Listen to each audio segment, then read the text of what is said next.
Good morning बच्चों।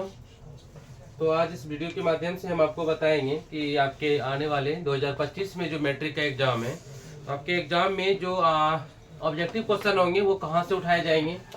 तो कुछ साइंस के टर्म है, देखिए यहाँ पे, जैसे कि तत्वों के कुछ तत्वों के नाम है, उनका संकेत है और उनका परमाणु संख्या है। तत्वों के नाम, संकेत और परमाणु संख्या। फिर यहाँ पे देखते हैं कि अम्लों के नाम और उनका संकेत है, और फिर यहाँ पे अम्लों के नाम है और ये स्रोत, यानी कि कहाँ से वो अम्ल पैदा होते हैं या उत्पन्न होते हैं। इन चीजों को जरा सा हम अच्छे से देखते हैं, ठीक है। तो सबसे पहले यहाँ पे देखिए, सबसे पहले हमको दिया हुआ है, सबसे पहले लिखे हम हाइड्रोजन, इसका संकेत H होता है, परमाणु संख्या 1 होता है।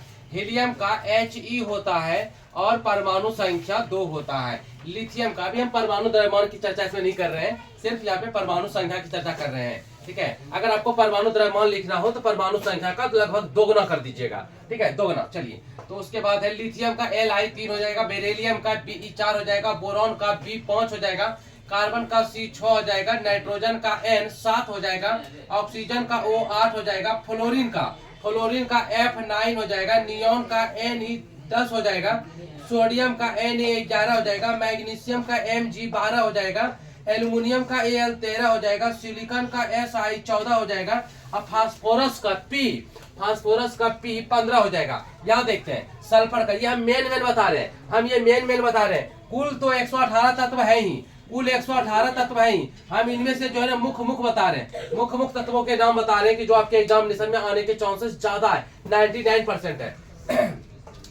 सल्फर का जो है ना S होता है, क्लोरीन का होता है Cl होता है। सल्फर का S 16 हो गया, क्लोरीन का Cl 17 हो गया, आर्गन का Ar 18 हो गया, पोटेशियम का K 19 हो गया, कैल्शियम का Ca 20 हो गया, स्केडियम का Sc 21 हो गया, टाइटेनियम का Ti 22 हो गया, वेनेडियम का भी 23 हो गया, क्रोमियम का Cr 24 हो गया, मैग्नीज का Mn 25 हो गया, आयरन जिसको लोहा बोलते हैं, आयरन को ही लोहा कहा जाता है, ठीक है। तो चलिए, आयरन लोहा यानी कि Fe हो गया, Fe 26 हो गया, कोबाल्ट CO 27 हो गया, निकेल Ni 28 हो गया। निकेल तत्व का नाम है, Ni संकेत है और 28 परमाणु संख्या है। कॉपर का Cu होता है 29 होता है, जिंक यानी जस्ता Zn 30 हो गया, ब्रोमीन। चलिए 30 तक तो कंटिन्यू था, उसके बाद देखते हैं मेन लिए हैं, उसके बाद मेन है जो कि चांसेस और ज्यादा है आने का, जिसका चांसेस और ज्यादा है आने का वो लिए हैं। जैसे ब्रोमीन Br 35 हो गया, सिल्वर जिसको चांदी बोलते हैं Ag होता है, इसका होता है Agr 47 यानी कि 47 हो गया।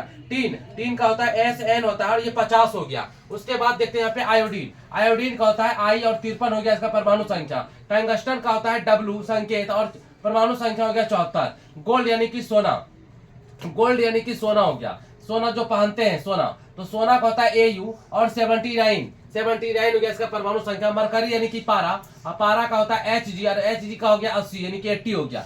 लेड मतलब होता है शीशा, और शीशा का होता है Pb और Pb कहा जाता है 82 हो गया परमाणु संख्या। Pb इसका संकेत है शीशा का। यूरेनियम हो गया यूरेनियम U और इसका होता है परमाणु संख्या 92। चलिए 92, इसको आप ध्यान से 2 बार 3 बार इस वीडियो को देखिएगा, एग्जाम में जाइएगा, आपका जय जयकार हो जाएगा, हम बोल देते हैं। चलिए उसके बाद देखिए यहाँ पे कि कुछ अम्लों के नाम और उसके संकेत दिए हुए हैं, कुछ अम्लों के नाम और उसका संकेत दिया हुआ है, तो उसको जरा सा देखते हैं। तो सबसे पहले इनमें से जो 1 या 2 को, 1 से 2 जरूर पूछेगा, पक्का पूछेगा।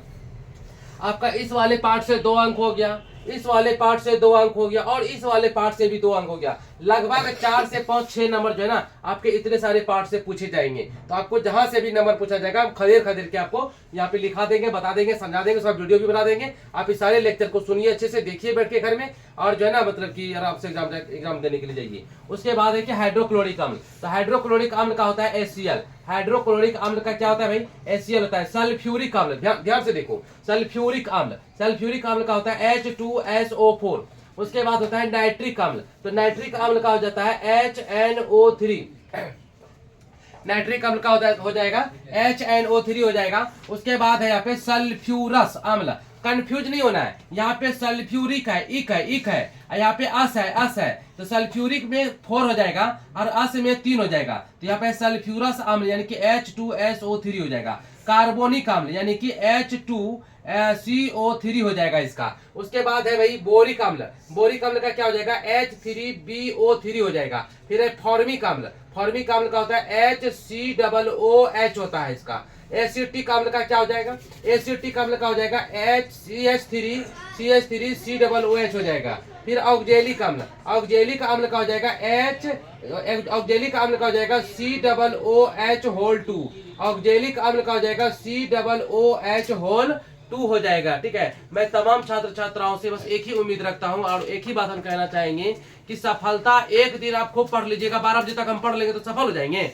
12 बजे तक खूब पढ़ लीजिएगा, सफलता नहीं मिलेगा। सफलता पाने के लिए ना दिन रात एक करना पड़ता है, रातों की नींद को हराम करना पड़ता है, दिन के चैन को जो है ना, दिन का जो चैन होता है उस चैन को खत्म करना पड़ता है, रात के नींद को हराम करना पड़ता है, तब जाकर के सफलता मिलती है। जो आप अपने माता पिता से, भाई बहनों से, समाज से, गुरुओं से जो नाता रखे हैं, जो उनसे वचन लिए हैं, जो वचन पाए हैं, उस वचन को निभाने के लिए आपको रात का नींद खराब करना पड़ेगा, रात का नींद को हराम करना पड़ेगा, तब जाकर के एड़ी चोटी एक कीजिएगा, तब जाकर के आपको सफलता मिलेगी। ऐसे एक दिन 2 दिन पढ़ ले, 12 बजे तक पढ़ ले, सफलता मिलने वाली नहीं। आपको रोज हर रोज का नींद हराम करना पड़ेगा, तब जाकर के आपको सफलता मिलेगी। तब आपका जो एग्जाम होता है 500 का, तब आपका एग्जाम जो होता है 500 का, उसमें आपको 400 अंक जो है ना, 400, 410, 420 अंक आपको लाने से कोई नहीं रोक सकता है। ठीक है, तब होगा जब आप दिन का जो है ना, दिन का चैन, तब आप ये तब होगा जब आप दिन का चैन और रात का जो है ना, रात का नींद हराम कर लीजिएगा, तब जाकर के आपको 400 में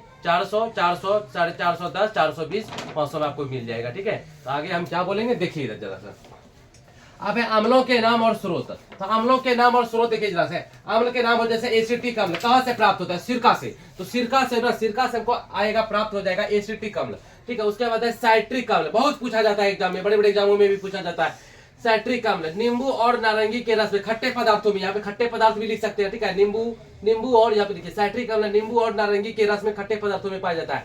टार्ट्रिक अम्ल, टार्ट्रिक अम्ल हो जाएगा अंगूर में, इमली में। मौलिक अम्ल, मौलिक अम्ल किसमें पाया जाता है, तो सेब और पालक में मौलिक अम्ल पाया जाता है। फिर है लैक्टिक अम्ल, मौलिक के बाद ऑक्जेलिक अम्ल, ऑक्जेलिक अम्ल पाया जाता है टमाटर व अमरूद में, जिसमें पानी का मात्रा ज्यादा होता है, उसमें ऑक्जेलिक अम्ल पाया जाता है। लैक्टिक अम्ल, लैक्टिक अम्ल जो है दूध में भी पाया जाता है, खट्टा दूध में भी पाया जाता है और दही में भी पाया जाता है। दूध में भी पाया जाता है, खट्टा दूध में भी पाया जाता है और दही में भी पाया जाता है। ब्यूट्रिक अम्ल, ब्यूट्रिक मतलब ब्यूटी बनाने वाला, ठीक है, सुंदर बनाने वाला, जिनकी मक्खन बटर से लिया है, यानी कि ब्यूट्रिक अम्ल कहां से, मक्खन से लिया है। आप इसको मुंह में लगा करके रोज रात में सो जाइए, आपका मुंह एकदम ब्यूटीफुल हो जाएगा। ठीक है ना, चलिए।